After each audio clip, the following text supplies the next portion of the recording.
জয় Hind.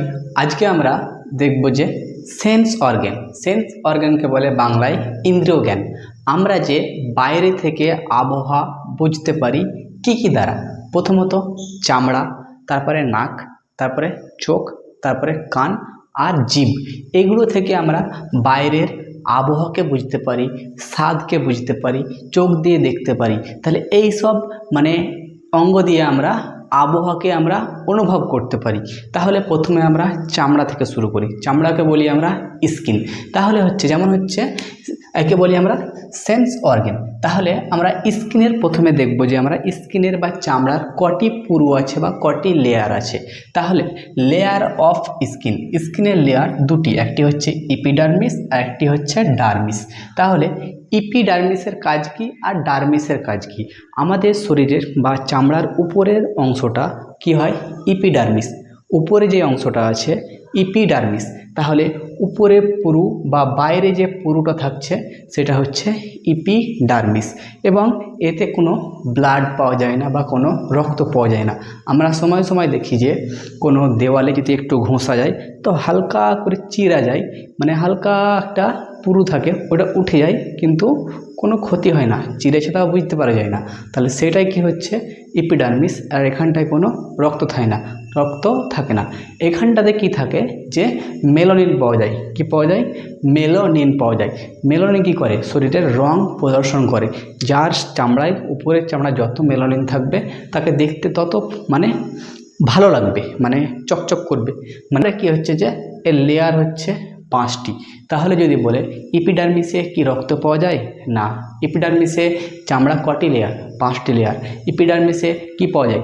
Melanin পাওয়া যায়। Epidermis বুঝতে পারলাম। এরপরে চলে আসে আমরা ডার্মিস।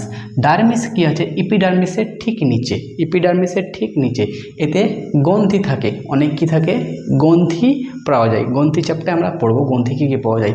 চামড়ার ভিতরের অংশতে, উপরের অংশ হচ্ছে এপিডার্মিস আর ভিতরের অংশটা হচ্ছে ডার্মিস। ডার্মিসে কি পাওয়া যায়? গ্রন্থি পাওয়া যায়। যেসব গ্রন্থি দ্বারা আমাদের শরীর কাজকর্ম করে, তো গ্রন্থি চ্যাপ্টারে আমরা পড়বো কী কী গ্রন্থি আছে শরীরের মধ্যে, আমরা গ্রন্থি চ্যাপ্টারে পড়বো। তাহলে ডার্মিসে কি পাওয়া যায়? গ্রন্থি পাওয়া যায় বা গ্ল্যান্ড পাওয়া যায়। তারপরে হচ্ছে যে চুল। আমরা যে শরীরের মাথায় আমাদের চুল আছে সেটা কোথা থেকে ধরে আছে? ডার্মিস ধরে আছে চুলকে। তাহলে আমাদের চুলের শক্তি কোথা থেকে পাই? যে ধরে যেমন টানছি উঠে আসে না, এটা ডার্মিস থেকে পাওয়া যায়। তারপরে যেমন লোম। আমাদের শরীরে লোম আছে, লোমকে কে ধরে আছে? ভিতরে ডার্মিস ধরে আছে লোমকে। তারপরে যে আমাদের যে এই লোমের কটি লেয়ার? 2টি লেয়ার। একটি হচ্ছে প্যাপিলিয়ার আর একটি হচ্ছে রেক্টিকুলার। তাহলে প্যাপিলিয়ার আর রেক্টিলিয়ার হচ্ছে 2টি লেয়ার। তাহলে বুঝতে পারলাম এপিডার্মিস আর ডার্মিস। এপিডার্মিস হচ্ছে উপরের অংশটা আর ডার্মিস হচ্ছে নিচের অংশটা। এপিডার্মিসে যদি কোনো কিছু টাচ হয়ে একটু ছাল উপরে দাগ চলে যায় তো কিছু হবে না, কিন্তু ডার্মিসে যদি একটু খাঁজ কাটা যায় বা একটু কাটা যায় তো রক্ত চলে আসে। এপিডার্মিসে রক্ত পাওয়া যায় না, ডার্মিসে রক্ত পাওয়া যায়। আর ডার্মিসে গ্রন্থি পাওয়া যায়, চুলকে ধরে রাখে। ডার্মিসের 2টি লেয়ার, একটি হচ্ছে প্যাপিলিয়ার আর একটি হচ্ছে রেক্টিকুলার। তাহলে বুঝতে পারলাম ডার্মিস, এটা হচ্ছে ডার্মিসের লেয়ার, ডার্মিসের কাজ। এরপরে আমরা দেখব যে এবার যে ডার্মিসের বা চামড়ার কাজ কি, চামড়াকে রক্ষা করে কে? চামড়ার কাজ কি? চামড়াকে রক্ষা করে কে? তাহলে যেমন কাজ বা প্রথম রক্ষা। যেমন আমাদের শরীরের চামড়াতে অনেক কিছু কি চলে আসে, যে জীবাণু চলে আসে চামড়াতে, সেগুলোকে তো মারতে হবে। তো পোকামাকড় থেকে চামড়াকে রক্ষা করে লাইসোজোম চামড়ার ভিতরে কোনো জীবাণুকে ঢুকতে দেয় না। যদি বলে চামড়ার ভিতরে কোনো জীবাণু ঢুকতে দেয় না কিসে? তো লাইসোজোমে। তারপরে যেমন আমাদের সূর্য রাশিতে ইউভি রাশি আসে। ইউভি রাশি যদি খুব যদি মেলানিন, যদি ইউভি রাশি কী করে? মেলানিন তৈরি করে। আর ইউভি রাশি চামড়াকে যে ভিতরে প্রোটেকশন করে। ইউভি রাশি ভিতরে ঢুকতে দেয় না, যদি ভিতরে ঢুকে যায় তো ক্যান্সার বলে রোগ হবে। কী হবে? ক্যান্সার হবে। আর ইউভি রাশি কী আছে? চামড়ার উপরে মেলানিন, আর মেলানিন কী করে? রং প্রদান করে। রং প্রদান করে যে কে কত সুন্দর হবে, কে কত কালো হবে, রং। আর বেশি ইউভি রাশি মানে যাদেরকে বেশি মানে ধরে সাদা চামড়া, তাদেরকে ইউভি রাশি বেশি ক্ষতিকর হয় আর ক্যান্সার হওয়ার সম্ভাবনা বেশি থাকে সাদা চামড়াতে, কিন্তু কালো চামড়াতে ইউভি রাশি কোনো কাজ করে না। তারপরে যেমন হচ্ছে এই ভিটামিন, চামড়াতে কি হয়, ভিটামিন ডি তৈরি হয়, ভিটামিন ডি। আর ভিটামিন ডি ক্যালসিয়ামের খুবই মানে সাহায্য করে ক্যালসিয়াম তৈরি হতে। তাহলে ক্যালসিয়াম তৈরি হতে ভিটামিন ডি খুব সাহায্য করে। তাহলে চামড়াতে কি তৈরি হয়, ভিটামিন ডি। ভিটামিন ডি কিসে সাহায্য করে, ক্যালসিয়াম তৈরি হতে সাহায্য করে। এবং শরীরের তাপমাত্রা নিয়ন্ত্রণ করে। আমাদের শরীরের সাধারণ তাপমাত্রা 37°C। একে ফারেনহাইটে যদি মাপা হয় তো 98.6 ফারেনহাইট বলা হয়। তাহলে তাপমাত্রা আমাদের কিসে নিয়ন্ত্রণ করে, চামড়াতে তাপমাত্রা নিয়ন্ত্রণ করে আমাদের চামড়াতে। তারপরে এবার আমরা দেখব যে রেচন। আমরা রেচন পড়েছিলাম, রেচনে কি বলেছিলাম, চামড়া রেচন কী করে, আমাদের শরীরের মধ্যে যত বজ্র পদার্থ সবকে বার করে ফেলে দেয়। যেমন হচ্ছে ঘাম শরীরের মধ্যে বজ্র পদার্থ কোনো কাজের নয়, ওকে কেউ কাজ করেছি না, এটা রেখে দেই আজকে ভাত রান্নার সময় বা কোনো তরকারি রান্নার সময় একে দিয়ে দেবো, জল হিসেবে ব্যবহার করব। আর একটা কী হয়, লবণ বার হয়। রেচন চামড়া কী করে, ওই ঘাম থেকে যখন শুকিয়ে যায় তখনই ওটাই লবণ হয়। তাহলে বুঝতে পারলাম। তাহলে রেচন বার করে মানে ওর বজ্র পদার্থকে বার করে ফেলে দেয়। তারপরে হচ্ছে যেমন সিবম, যেমন আমার এখানে চিপচিপে তেল বার হচ্ছে, এটা চামড়ার দ্বারাই কী হচ্ছে, বার হচ্ছে। তাহলে এইসব রেচন অঙ্গই পড়ে। তো রেচন অঙ্গে আমরা পড়েছিলাম যে চামড়া কী কী রেচন করে, একটি হচ্ছে ঘাম, আরেকটি হচ্ছে লবণ, আরেকটি হচ্ছে সিবম বা আমরা সিরম বলি। তাই এটা তেলা চিপচিপে যেটা ভাবটা রেচন করে, বুঝতে পারলাম চামড়া। তারপরে যেমন হচ্ছে শোষণ করে কি, চামড়াতে দেখি আমরা যে শোষণ মানে কি, কোনো কিছুকে ভেতর দিকে টানে।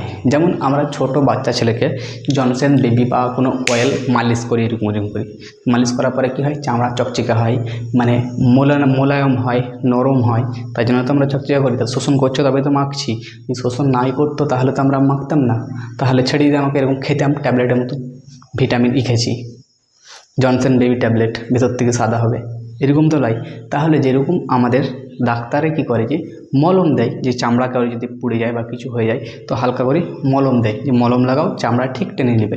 তো চামড়ায় দাগ হয়ে যায় তখন কি হয়, ওকে মলম লাগাতে দেয়। চামড়া শোষণ করে বলে তো দিচ্ছে, শোষণ না করলে তো দিত না।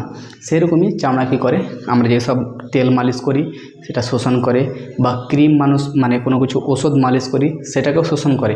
আর যে সমস্ত মহিলারা মেকআপ করে, যেমন হচ্ছে ফেয়ার লাভলি নাম হচ্ছে, আরও কিছু কিছু নাম আছে, সেই মানে ক্রিমগুলো ব্যবহার করে এরকম চকচক করে লাগায়। তো সেগুলা কী হয়তো শোষণ করছে বলে তো লাগাচ্ছে, যে শোষণ না করলে তো লাগাতো না। তাহলে এই সবগুলা শোষণ করার কাজ করে কি, চামড়া। তাহলে এক হচ্ছে মলম শোষণ করে আর ক্রিম শোষণ করে। তুমি যে কোনো ক্রিম লাগতে পারে, ফেয়ার লাভলি, ফেয়ার হ্যান্ডসাম, ছেলে মেয়ে সব উভয়ে শোষণ করতে পারে।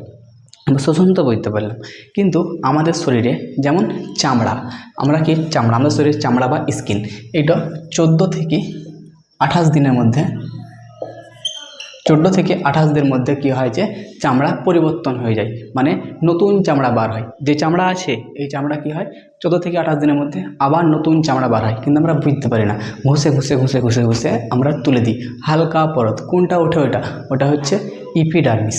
ইপিডার্মিস কী হয় 14 থেকে 28 দিনের মধ্যে পরিবর্তন হয়ে যায়। তার জন্য কোনো মহিলা প্রত্যেক দিন যদি এমনি করে ঘষে চকচকে করে, তখন ওর ইপিডার্মিস একবারে পাতলা হয়ে যায় এবং ডার্মিসে চলে আসে। কী হয়, ডার্মিসে চলে আসে। তখন আর মুখটা একবারে ভেতরে, ডার্মিসে কী আছে, রক্ত আছে, ওই রক্ত তখন কী হয় দেখতে পাওয়া যায় আর হালকা লাল ভাব হয়। তাহলে বেশি ঘষা আমাদের দরকার নেই, কারণ 14 থেকে 28 দিনের মধ্যে চামড়া তৈরি হচ্ছে বা নতুন চামড়া বার হচ্ছে। এবার বলি শরীরের সব থেকে বড় অঙ্গ কী, শরীরের সব থেকে বড় অঙ্গ হচ্ছে চামড়া। আর যদি শরীরের সব ভিতরে যদি বলা হয়, শরীরের ভিতরে সব থেকে বড় অঙ্গ, তখন হবে লিভার বা যকৃৎ। তাহলে বুঝতে পারলাম সেন্স অর্গান। তাহলে সেন্স আর চামড়ার যে অধ্যয়ন করে তাকেও ডার্মেটোলজি বলা হয়, মানে চামড়া নিয়ে যা পড়ে তাদেরকে বলা হয় ডার্মেটোলজিস্ট। তাহলে বুঝতে পারলাম চামড়া, সেন্স অর্গান এবং ইন্দ্রিয়। জয় হিন্দ। নেক্সট পার্টে মানে সেন্স অর্গানের পরে যেটা আলোচনা করব। জয় হিন্দ।